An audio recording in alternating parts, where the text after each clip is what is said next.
ये भारत के active cases की स्थिति है। Active cases in the country continue to decline in a steady manner, and now the active cases are less than 2.2 lakhs. They are in fact 2,16,558 to be precise. So this kind of number we had seen last on 30th of June. So after 30th of June, the cases were climbing. Mid-September, cases reached a very high level, and from mid-September till date, the new COVID cases in the country or active cases in the country have continued to decline. So in a snapshot, we have 1.04 crore cases. Case per million is 7593. Active cases, as I told you, are 2.16 lakhs. They are only 2% of the total COVID cases in the country, and even this percentage is coming down in a very rapid and significant manner. The deaths are 1,51,000. Deaths per million is 109. Tests, as we told you, are 18 crore plus, and test per million is 1,32,000 odd tests per million. Case positivity is coming down. If we look at cumulative case positivity, it is 5.7. If we look at last 1 week's case positivity, it is significantly lower, only 2%. If we look at case fatality rate, cumulative case fatality rate is 1.44, and last week's fatality rate is 1.2. There are only 2 states in the union now where we have more than 50,000 cases, active cases. And these 2 states are Kerala and Maharashtra. Kerala has 63,000 cases which are active, which means they are either in hospital or in home isolation under medical care. Maharashtra has 53,400 odd cases which are either in hospital or in isolation. So basically, within the country, we have achieved a lot, largely because of active and effective collaboration between the union government and the state governments and UTs. The need is to preserve whatever we have gained. When we say that active cases are declining, only 44% of these active cases are in hospitals. So that is another significant factor which should be kept in mind, and 56% of all active cases across the country are in home isolation under medical care. Now we would be talking of vaccination. So the whole process of development and manufacture of vaccine in India should be seen in the context of the fact that the central government has been proactive and preemptive in addressing the needs of vaccination in the country. So what did the union government do as part of its proactive and preemptive strategy? In May, as early as May 2020, a task force was set up to encourage indigenous research and development in vaccines, in pharmaceuticals, and in developing diagnostic kits. And this task force efforts have borne fruit in all these areas. In the area of pharmaceuticals, drugs have been repurposed in the country, they have been trialed, and they are being used to tackle COVID. Similarly, new diagnostic kits have been developed within the country, and obviously vaccines, we will tell you how research and development indigenously has happened in vaccines. So May 2020 was this task force. It is still effective, and it is still meeting and encouraging the local industry, local R&D effort. The second attempt or action was in August 2020 when NEGVAC was set up, National Expert Group on Vaccine Administration, which is headed by Member Health Niti, and co-chaired by Secretary Health and Family Welfare.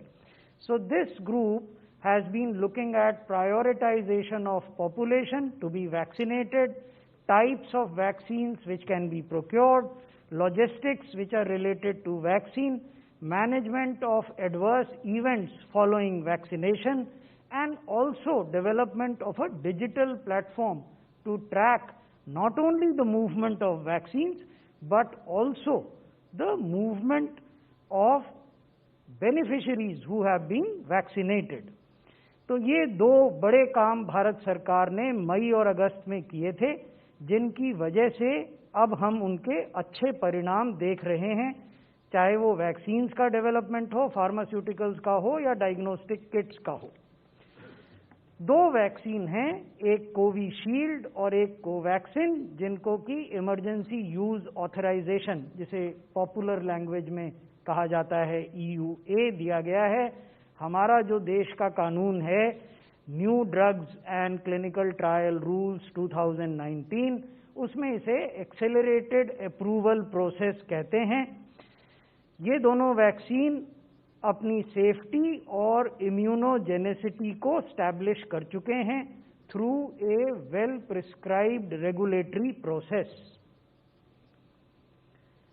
इसके अलावा जिन दो vaccines को अभी तक emergency use authorisation मिला है, उसके अलावा ये 4 वैक्सीन हैं जो या तो भारत में ही जिनका रिसर्च और डेवलपमेंट हुआ है या जो भारत में मैन्युफैक्चर किए जाएंगे, वो भी पाइपलाइन में हैं और शीघ्र ही उपलब्ध होने की संभावना है।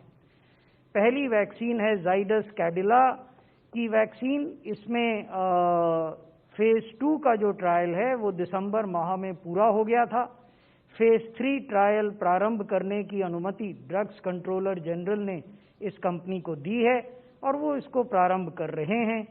स्पुतनिक वी गमालिया इंस्टीट्यूट रशिया के द्वारा विकसित की गई वैक्सीन है, लेकिन ये भारत में डॉक्टर रेड्डीज लैब के साथ सहयोग कर ट्रायल की जा रही है। इसके फेज 2 ट्रायल समाप्त हो गए हैं, फेज 3 ट्रायल ऑनगोइंग हैं और इसका उत्पादन भी भारत में ही किया जाएगा। बायोलॉजिकल इवांस ये हैदराबाद में आधारित कंपनी है। इनकी वैक्सीन का फेज 1 ट्रायल दिसंबर में प्रारंभ हो गया था, जो अभी चल रहा है। फेज 2 ट्रायल इनका मार्च में प्रारंभ होने की संभावना है। जीनोवा ये पुणे में आधारित कंपनी है और ये भारत की एकमात्र मैसेंजर RNA बेस्ड वैक्सीन बना रहे हैं। इस वैक्सीन का फेज 1 का ट्रायल रेगुलेटर के द्वारा अप्रूव किया गया है और वो प्रारंभ हो गया है। फेज 2 ट्रायल इनके मार्च में प्रारंभ होने की संभावना है। तो यहाँ हम आपको ये बताना चाहते हैं कि आने वाले कुछ महीनों में आप इन चारों वैक्सीन्स को, या हो सकता है इनमें से कुछ वैक्सीन्स को भी देखेंगे कि ये नेशनल रेगुलेटर के पास जाएंगे और उनसे अनुरोध करेंगे कि इनको भी इमरजेंसी यूज ऑथराइजेशन, जो प्रिस्क्राइब्ड प्रोसेस है, उसको फॉलो करते हुए कंसिडर की जाए। अब मैं आपको कुछ बताना चाहता हूं कि विश्व में जो वैक्सीन अवेलेबल हैं वो कितने मूल्य पर मिलते हैं, क्योंकि ये एक नैरेटिव है जिसमें हम ये मानते हैं कि it requires better information. The discussion along the vaccine options available in the world requires better information and real-time information. So this is just an attempt to give you some information. This is a dynamic scenario. It will keep on changing. So what is the information available today that we are sharing with you? Pfizer vaccine है जो अनेक देशों में जिसको emergency use authorisation मिला है। इसका प्रति डोज का दाम यदि आप इंडियन नेशनल रुपीज में देखें तो 1400 रुपए से अधिक है। यानी एक व्यक्ति को 2 डोज देने की जो कीमत होगी वो लगभग 2800 रुपए से कुछ ज्यादा होगी। और ये तब है जब आप ओवरहेड कॉस्ट्स और टैक्सेशन की कॉस्ट शामिल नहीं कर रहे हैं, because that information is not available in the public domain. Moderna की जो वैक्सीन है, ये वैक्सीन 2300 रुपए से लेकर 2700 रुपए प्रति डोज की रेंज में उपलब्ध है। यहाँ ये भी इम्पोर्टेंट है कि फाइजर की वैक्सीन को -70 डिग्री टेम्परेचर पर स्टोर करना होता है, मॉडर्ना को 2 to 8 डिग्रीज सेंटीग्रेड पर स्टोर करना होता है। साइनोफार्म चाइना की वैक्सीन है और ये 5,650 रुपये भारतीय रुपयों में, हमने आपको US डॉलर्स में भी उनकी कीमत दिखाई है, 5,600 से अधिक रुपए प्रति डोज की दर से उपलब्ध है। साइनोवैक बायोटेक भी चाइना की वैक्सीन है, ये 1,000 से अधिक रुपए प्रति डोज में उपलब्ध होती है। नोवावैक्स 1,114 रुपये प्रति डोज है। गमालिया सेंटर की स्पुतनिक वी रशिया में, जब हमारे देश में बनेगी तब क्या कीमत होगी हम नहीं जानते हैं आज, क्योंकि अभी उसने इमरजेंसी यूज ऑथराइजेशन नहीं लिया, but today as it is being sold in other countries, वो जो दाम है वो 734 रुपये प्रति डोज है। और जॉनसन एंड जॉनसन की जो वैक्सीन है इसका भी दाम 734 रुपये प्रति डोज है। फाइजर को अगर छोड़ दें तो बाकी जितनी वैक्सीन्स हैं वो 2 से 8 डिग्री टेम्परेचर पर रखी जा सकती हैं, परिवहन की जा सकती हैं। फाइजर को जरूर 70 डिग्री माइनस पर रखा जाना होता है। तो ये तो विश्व का सिनेरियो। हमारे देश में क्या हो रहा है?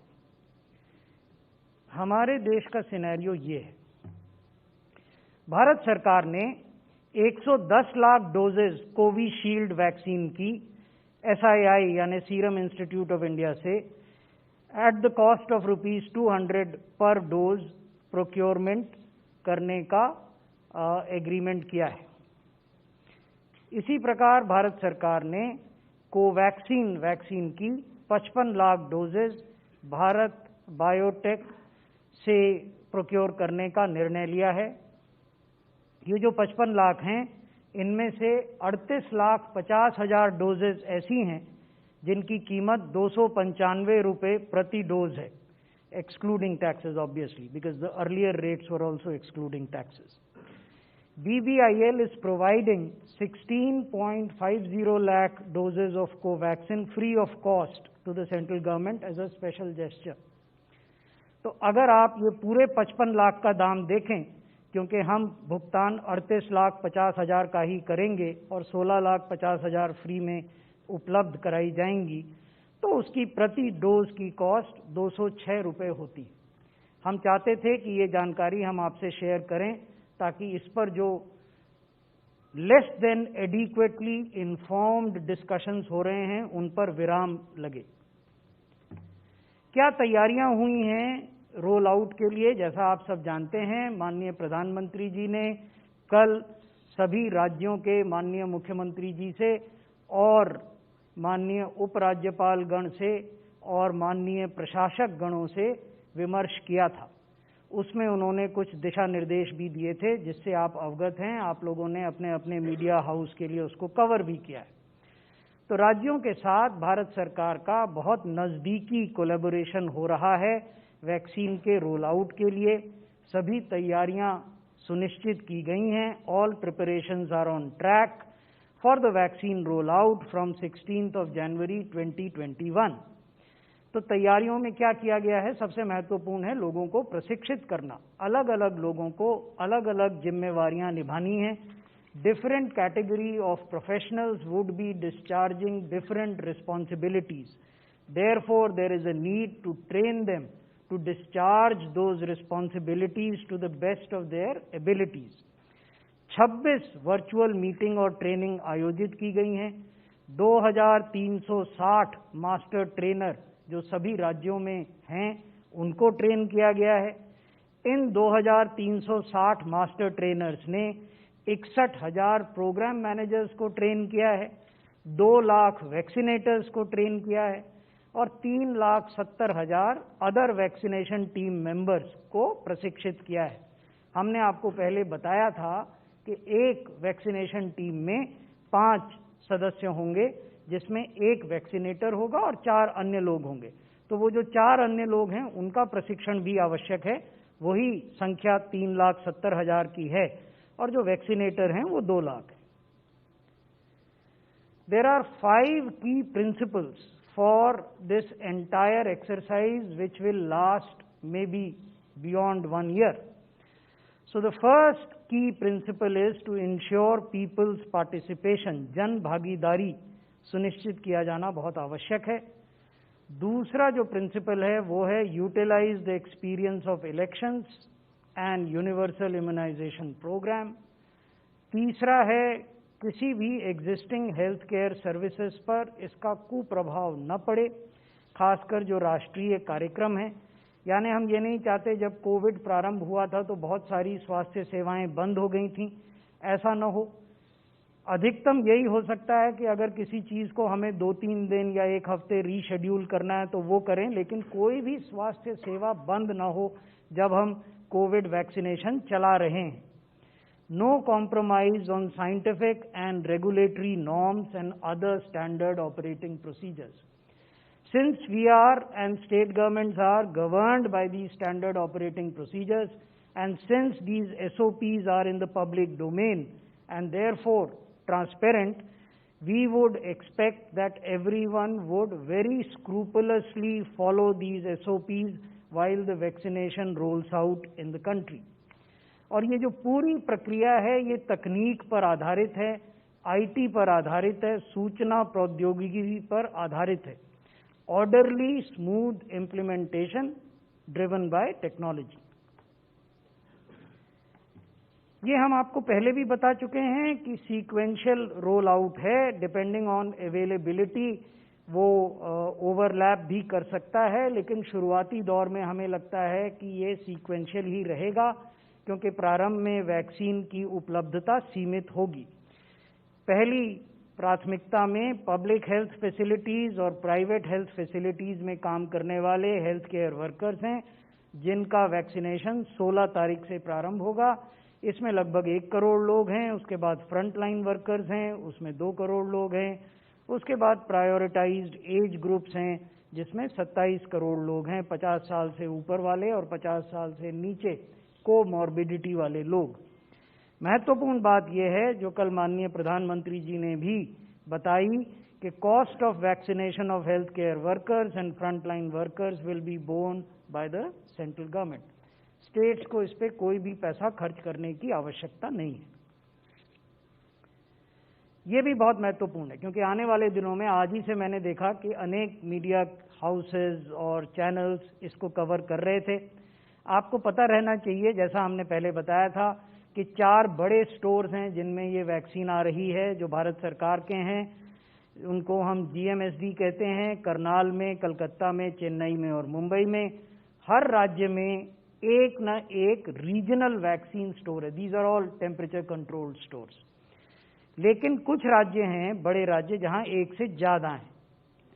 उत्तर प्रदेश में 9 ऐसे रीजनल वैक्सीन स्टोर हैं, मध्य प्रदेश में 4 हैं, गुजरात में 4 हैं, केरल में 3 हैं, जम्मू कश्मीर में 2, कर्नाटक में 2 और राजस्थान में 2। तो इन सभी स्थानों पर ये वैक्सीन मैन्युफैक्चरर द्वारा प्राप्त होगी और वहां से फिर राज्य सरकारों की जवाबदेही है कि वो उसको down the cold chain transport करें।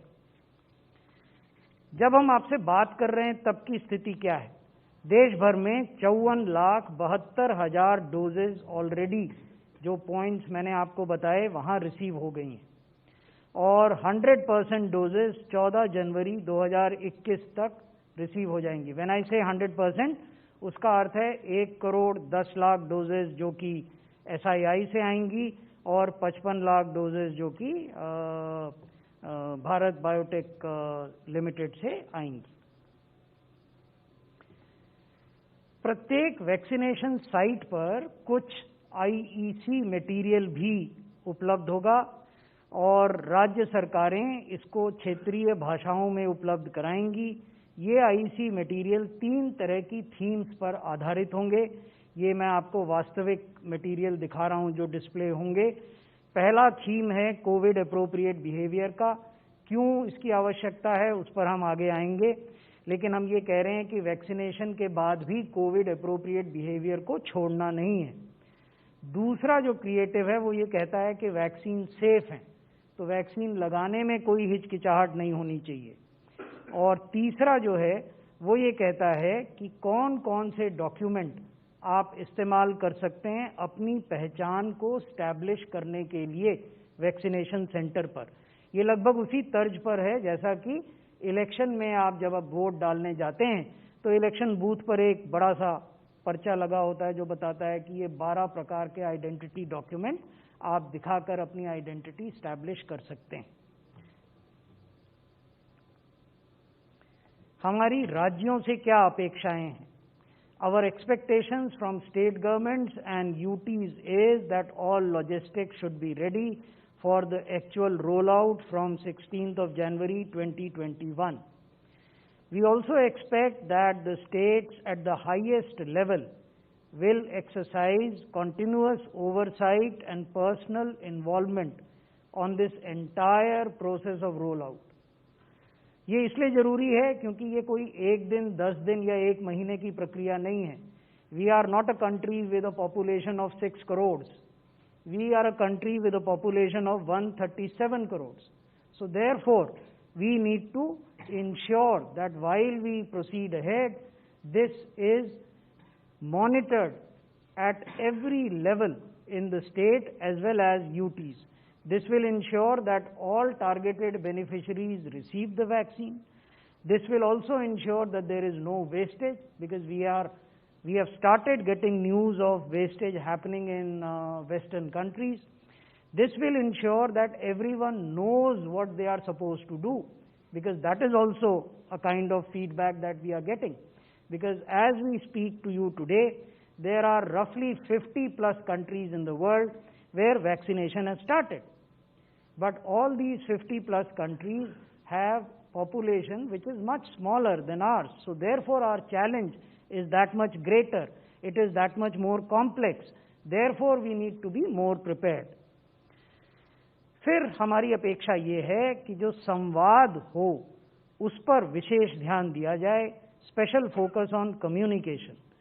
क्यों संवाद आवश्यक है? ताकि हम एक प्रोत्साहजनक वातावरण का निर्माण कर सकें, encouraging environment.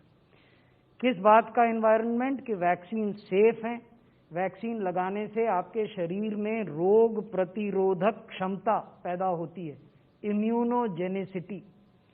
They produce immune response in your body. So this is established.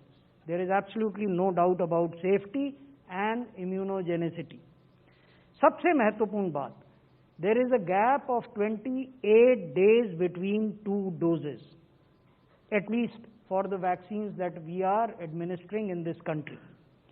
And it is only after 14 days of receiving the second dose that effectiveness begins. So therefore, we are highlighting that COVID appropriate behavior is a must. You cannot say कि मुझे तो एक dose लग गया है, अब मैं कुछ भी कर सकता हूँ, या मुझे 2 डोज लग गए हैं, अब मुझे मास्क पहनने की जरूरत नहीं है। तो ये सब मिथ्या विचार अपने मस्तिष्क से निकाल दीजिए। जब वैक्सीनेशन हो उसके 14 दिन बाद ही उसका इफेक्टिवनेस प्रारंभ होता है। इसलिए हमारा करबद्ध निवेदन है, हाथ जोड़कर प्रार्थना है कि वैक्सीन की पहली डोज मिलने पर भी कोविड अप्रोप्रिएट बिहेवियर अपना कर रखें, दूसरी डोज मिलने पर भी कोविड अप्रोप्रिएट बिहेवियर अपना कर रखें, और उसके 14 दिन बाद भी कोविड अप्रोप्रिएट बिहेवियर अपना कर रखें। बहुत बहुत धन्यवाद। धन्यवाद सर। मैं रिक्वेस्ट करता हूँ मेंबर हेल्थ नीति आयोग से सर। धन्यवाद। आज की इस प्रेस कॉन्फ्रेंस में मेन थीम वैक्सीनेशन की रही है, और क्योंकि अब बिल्कुल हम करीब हैं वैक्सीनेशन प्रोग्राम को लॉन्च करने के लिए, इसी हफ्ते लॉन्च होगा, तो नेचुरल है कि हम उसकी चर्चा ज़्यादा डिटेल में करें।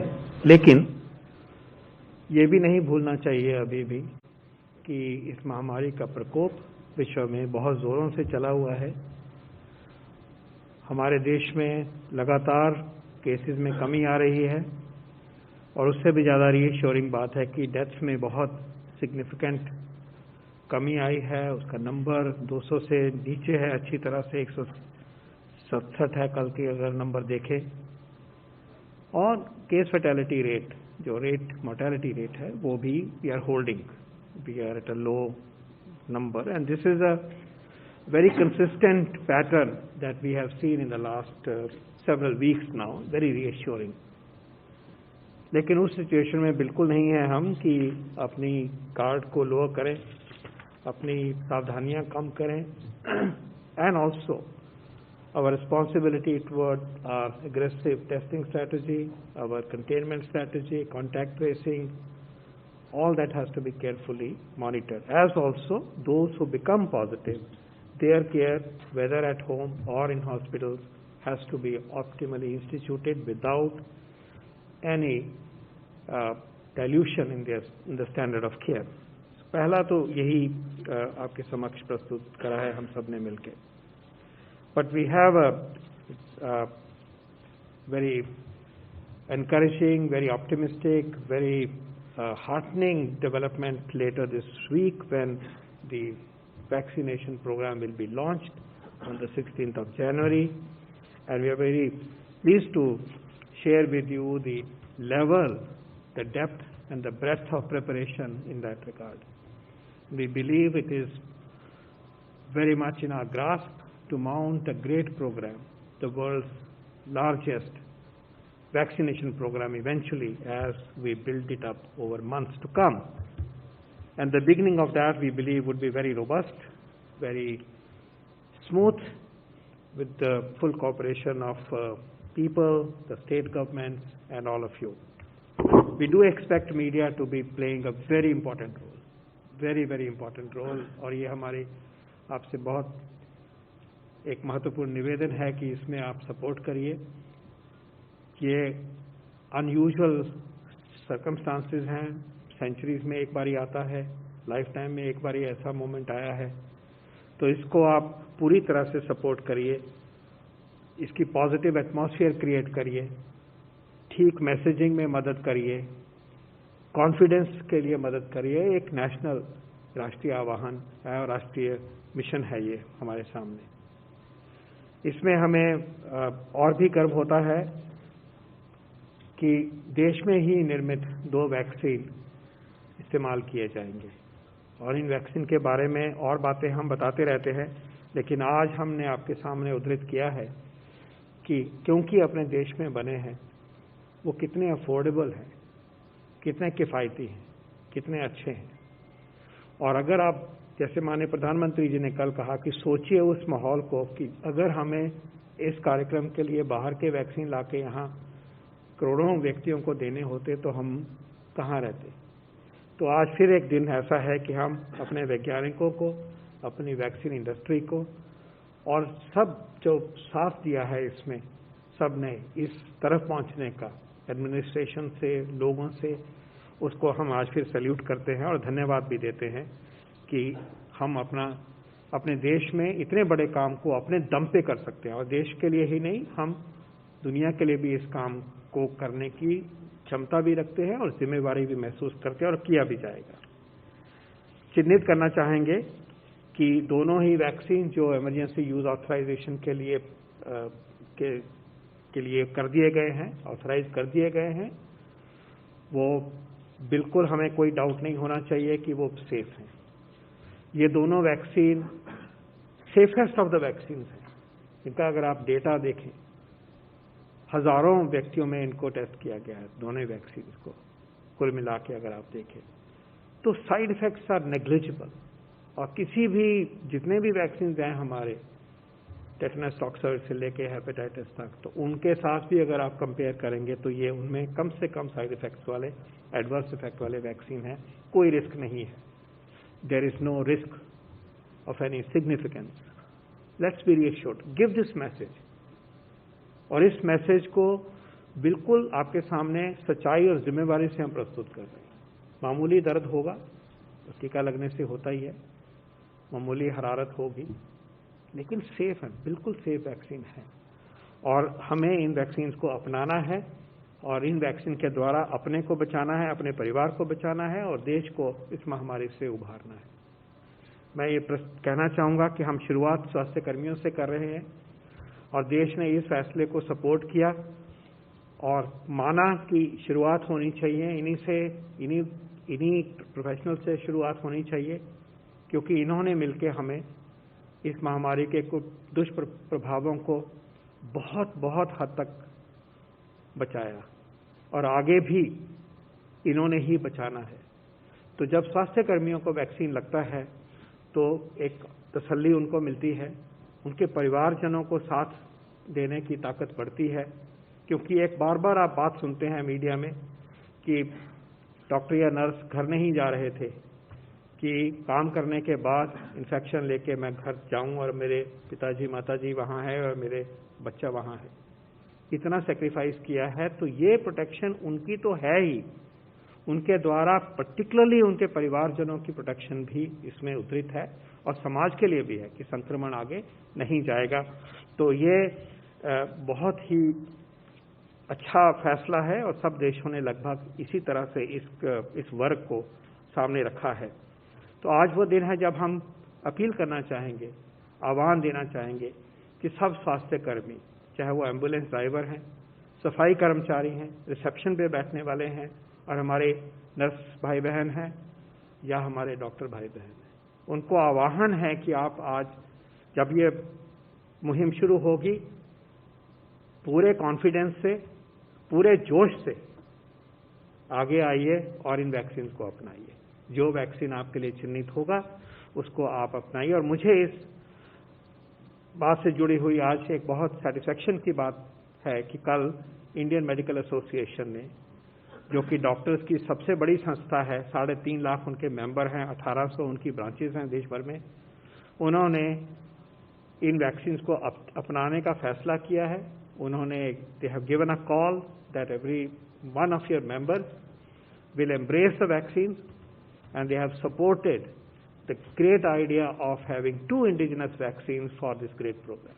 मैं उनका धन्यवाद भी करता हूं और उनको इस बात के लिए बधाई भी देता हूं कि उन्होंने एक गर्मजोशी से इस मुहिम को आगे बढ़ाने का इतना बड़ा फैसला लिया है। मैं ये कहना चाहूंगा कि आगे आइए, आगे बढ़िए और बिना झिझक के हम ये वैक्सीन को अपनाएंगे। सब डॉक्टर जन, नर्स जन, एम्बुलेंस टेक्नीशियंस, पैरामेडिक्स, हम सब इनको अपनाएंगे। जैसा कहा गया, सेफ्टी के अलावा ये प्रूवन इम्यूनोजेनिक वैक्सीन, इसमें किसी को कोई डाउट नहीं होना चाहिए। इसमें सिर्फ एंटीबॉडी की ही बात नहीं है, टी सेल इम्यूनिटी है जो कि असली इम्यूनिटी का आधार बनती है, वो भी प्रूवन है, अफोर्डेबल है, देश में बने हुए हैं। और इस सारे प्रकरण में हमें इन चीज़ों पे और ये जो हमारे गौरव की बात है इसके ऊपर हमें एश्योर करना है कि कोई आंच नहीं आएगी। हम पूरी जिम्मेवारी से इस प्रोग्राम को और इन वैक्सीन को चयन करते हुए आगे बढ़ेंगे। इसी तरह से अब आगे बढ़ते हुए हम सबकी जिम्मेवारी है कि ठीक इंफॉर्मेशन को एक्सेस करें, इंफॉर्मेशन जो ऑफिशियल सोर्सेज से मिलेगी उसके साथ जुड़े। और एक और बात महत्वपूर्ण है कि जो भी संस्थाएं जिले के लेवल पे मदद करना चाहती हैं, चाहे रोटरी है, लायंस है, हेल्पेज है, जो भी संस्थाएं हैं, सेंट्रल से तो एक आह्वान की बात हो सकती है, वो जुड़े भी हुए हैं हमारे साथ, लेकिन असली काम जो है ग्राउंड पे होना है, शहरों में होना है, जिलों में होना है, तो वो जरूर अपने डिस्ट्रिक्ट एडमिनिस्ट्रेशन की तरफ अपना हाथ बढ़ाएं, मिलके इस मुहिम को सक्सेस करें। और वो बहुत ज़रूरी है क्योंकि जन भागीदारी का पहला पॉइंट सेक्रेटरी सर ने हमें दिखाया और अब ये मौका है कि जन भागीदारी दिखे। और इस जन भागीदारी में आप जानते हैं कि आपका रोल जो है वो सबसे महत्वपूर्ण है और उस जन भागीदारी में आप अपना पॉजिटिव और प्रोएक्टिव रोल आप दिखाएंगे, ठीक मैसेजिंग के लिए, ठीक वातावरण पैदा करने के लिए। ये हमारी रिक्वेस्ट है और अपेक्षा भी है। इन्हीं बातों के साथ मैं अपना बधाई देता हुआ आपका धन्यवाद करता हूं और ये भी अंत में कहने की बात है फॉर रिकॉर्ड से कि आज दुनिया में जितने भी वैक्सीन हैं वो इमरजेंसी यूज ऑथराइजेशन के अंतर्गत ही ऑपरेट हो रहे हैं। हम उस फ्रेमवर्क, साइंटिफिक फ्रेमवर्क में ही ऑपरेट हो रहे हैं, ये हमें याद रहना चाहिए। और चाहे फाइजर है, मॉडर्ना है, कोई भी वैक्सीन है। और देश में अभी तो 4 वैक्सीन तो इमीडिएट हमारे पाइपलाइन में दिखाई दे रहे हैं। तो हमें जहां तक हम पहुंचे हैं उसका गर्व है और उसके लिए हमें मानना है, कॉन्फिडेंस से बात करनी है और आगे ऑप्शन और बढ़ेंगी। इस मुहिम में तेजी और आएगी जैसे जैसे हम आगे इसमें इस साल में बढ़ेंगे। बहुत बहुत धन्यवाद। धन्यवाद sir. 47. I have two questions. Number one, please what, long to ask only one question. No, related questions, sir. First, sir, as to what will be the maximum time gap between the first dose and the subsequent dose, and secondly, sir, whether it could be administered on a patient of coronavirus.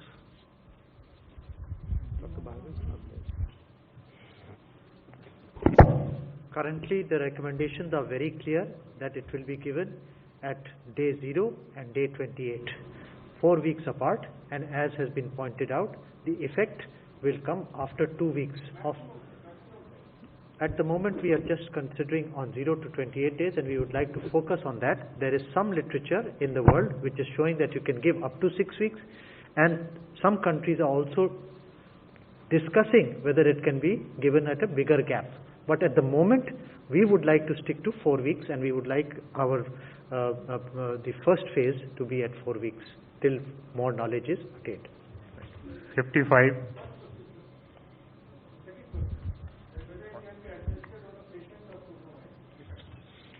We'll separately address that. Please respect what Kuldeep requested.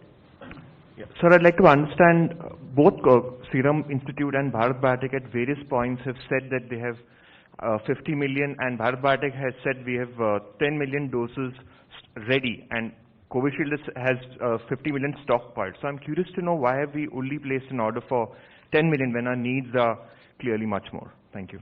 Oh, there's a very simple answer to that.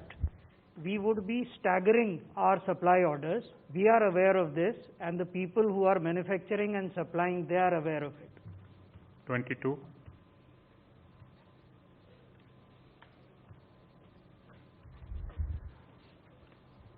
Sir, दो vaccine हैं, Covishield Covaxin, तो राज्यों के पास या लाभार्थी के पास क्या ये ऑप्शन होगा कि चूज कर सकें कि हमें कौन सी लगवानी है, या ये लगवाएंगे ये नहीं लगवाएंगे? क्या ऑप्शन होगा? विश्व के अनेक देशों में एक से अधिक वैक्सीन का प्रयोग किया जा रहा है। किसी भी देश में अभी लाभान्वितों को इस प्रकार की ऑप्शन उपलब्ध नहीं है। Last question, 31. So, like we saw the updates of COVID cases centrally, will there be a central point where we will be getting updates, or if any hiccup is there in the vaccination? We believe in regularly interacting with all of you. Many of you are very close friends, not only of Dr. Bhargav, Love, Dr. Paul and me, but also of Kuldeep. So therefore, rest assured, we will be interacting with you and we will be sharing all information with you. Friends, you can continue to send your question, if any, to ADG Health or to me, and ensure that you will get the reply. Thank you very much, sir. Thank you, friends.